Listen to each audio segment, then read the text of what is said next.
Assalamualaikum warahmatullahi wabarakatuh. Perkenalkan, kami dari kelompok 3 yang beranggotakan 4 orang, yang terdiri dari yang pertama ada Siti Maimanah, yang kedua ada Sania Natasya, yang ketiga ada Alifah Nur Izatun, dan yang terakhir ada Fadil Febriawan Muhammad. Nah, pada kesempatan kali ini, kelompok 3 akan mempresentasikan tentang apa saja sih krisis-krisis yang terjadi sebelum munculnya pembahasan ekonomi makro. Kira-kira apa saja nih teman-teman? Yuk kita simak pembahasannya. Nah, sebelum masuk ke pembahasan, ini ada dokumentasi ketika kita sedang berdiskusi. Kemudian kita masuk terkait pengertian krisis dalam ekonomi. Jadi, kira-kira pengertian krisis dalam ekonomi itu apa, teman-teman?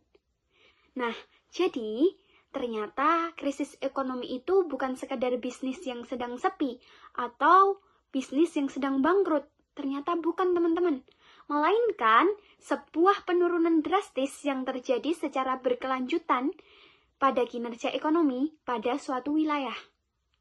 Biasanya, kondisi ini ditandai dengan produk domestik bruto atau PDB yang menurun, kemudian angka pengangguran yang melonjak, inflasi yang tidak terkendali, hingga melemahnya nilai tukar mata uang.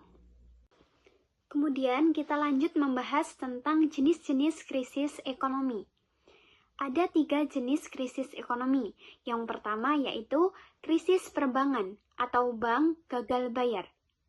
Nah, krisis ini biasanya terjadi ketika sistem perbankan kehilangan kepercayaan publik yang berujung kepada kegagalan suatu bank dalam memenuhi kewajiban pembayaran kepada nasabah atau kreditur. Yang kedua, ada krisis mata uang. Krisis ini berfokus pada anjloknya nilai tukar uang suatu negara secara mendadak di pasar internasional.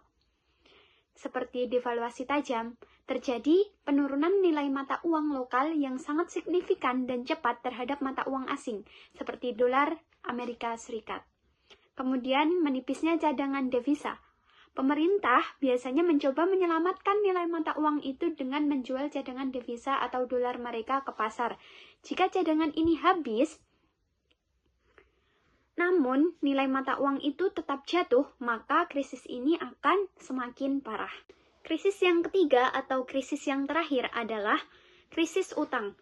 Nah, krisis ini berkaitan dengan ketidakmampuan aktor besar dalam ekonomi untuk melunasi pinjaman mereka. Seperti gagal bayar pemerintah, di mana kondisi ini terjadi ketika sebuah negara itu tidak mampu lagi untuk membayar bunga atau pokok utang luar negerinya. Kemudian ada juga gagal bayar korporasi. Terjadi ketika perusahaan-perusahaan besar dalam suatu negara itu mengalami kebangkrutan karena beban utang mereka yang sangat berat dan besar. Terutama jika utang itu terjadi dalam mata uang asing, sedangkan pendapatan mereka itu dalam uang lokal yang kondisinya baru sedang melemah. Penyebab umum krisis ekonomi itu dibagi menjadi 2 macam, yaitu ada faktor internal dan juga faktor eksternal. Ada 3 penyebab utama di faktor internal. Yang pertama, adanya kebijakan yang buruk. Adanya kebijakan ekonomi atau strategi finansial pemerintah itu tidak tepat pada sasarannya. Yang kedua yaitu korupsi. Praktik penyalahgunaan wewenang yang merusak integritas sistem keuangan atau menghambat distribusi sumber daya secara adil. Yang ketiga yaitu ketimpangan struktur ekonomi. Jadi kondisi ini tuh di mana suatu negara itu kondisi ekonominya sedang tidak baik-baik saja atau tidak seimbang, sehingga suatu negara tersebut akan bergantung pada di satu sektor tertentu saja. Faktor eksternal yang pertama yaitu guncangan ekonomi global. Ketidakstabilan ekonomi di negara lain atau di pasar nasional juga berdampak buruk pada ekonomi domestik. Kedua, kenaikan harga barang di dunia. Lonjakan harga bisa mengakibatkan penurunan ekonomi karena meningkatnya biaya hidup dan juga biaya produksi. Yang ketiga, perang. Karena konflik antar negara bisa memutus jalur perdagangan. Dan yang terakhir yaitu wabah.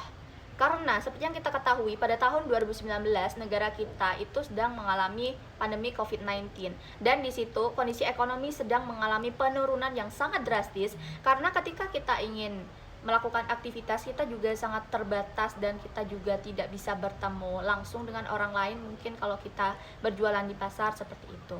Akan menjelaskan tentang krisis-krisis ekonomi yang pernah terjadi di dunia. Salah satunya adalah krisis The Great Depression terjadi pada tahun 1929 sampai dengan 1939. Jadi terjadi kurang lebih selama 10 tahun. Jadi pada tahun tersebut itu terjadi krisis ekonomi global yang terparah sepanjang sejarah modern.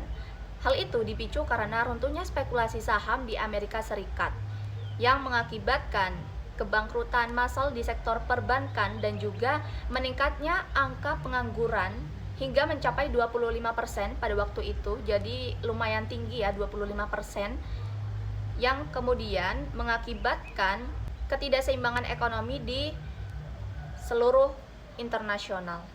krisis finansial Asia pada tahun 1997 sampai 1998 merupakan guncangan ekonomi besar yang bermula dari depresi atau penurunan nilai mata uang baht di Thailand secara tajam yang kemudian menjalar dengan cepat ke beberapa negara di kawasan Asia. Krisis ini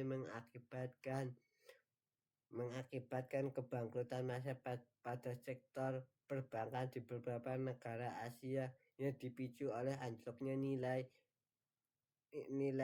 tukar mata uang lokal terhadap valuasi asing, serta lonjakan inflasi yang sangat tinggi. Dampak dari krisis ini tidak hanya merusak stabilitas ekonomi saja, tetapi efek dominonya berupa kekacauan dan kerusuhan sosial di tengah masyarakat yang kehilangan kesejahteraannya. Resesi pandemi COVID-19 merupakan krisis ekonomi global yang diakibatkan oleh penyebaran COVID-19 yang melanda beberapa negara di seluruh dunia. Krisis ini menyebabkan berhentinya total aktivitas ekonomi secara mendadak karena adanya pembatas mobilitas untuk memutus rantai penularan COVID-19. Dampaknya perekonomian beberapa negara di dunia atau berhentinya perdagangan dunia secara signifikan, mengakibatnya terhalangnya ekspor impor ke beberapa negara untuk mencegah penularan COVID-19. Cara bertahan di dalam krisis ekonomi yaitu mengelola hutang, mengurangi atau melunasi hutang, terutama hutang konsumtif dan fitur pay later. Ini juga dapat membantu mengurangi beban finansial dan menjaga arus kas atau cash flow. Oleh karena itu, kita dapat menghindari kewajiban membayar bunga yang tinggi dan memiliki lebih banyak uang untuk kebutuhan lainnya. Yang kedua yaitu melakukan investasi yang aman. Agar nilai uang tidak terguras oleh inflasi yang tinggi pada saat krisis, masyarakat disarankan untuk mulai berinvestasi pada berbagai instrumen seperti saham, reksadana, obligasi, dan emas. Itu dapat membantu melindungi kekayaan kita dari inflasi dan kerugian. Dengan demikian, jika salah satu instrumen sedang turun, masih ada cadangan nilai pada instrumen lainnya. Yang ketiga yaitu meningkatkan kemampuan atau skill digital. Meningkatkan skill digital dapat membantu kita tetap relevan di pasar kerja modern dan memiliki fleksibilitas dalam mencari penghasilan tambahan. Dengan demikian, kita dapat beradaptasi dengan perubahan ekonomi dan memiliki lebih banyak peluang. Kesimpulannya yaitu krisis ekonomi dapat diprediksi dan dicegah dengan melakukan reformasi struktural yang tepat dan mengelola keuangan dengan bijak. Dengan meningkatkan kemampuan dan berinvestasi yang aman, kita dapat bertahan dan bahkan memanfaatkan situasi untuk meningkatkan keuangan kita.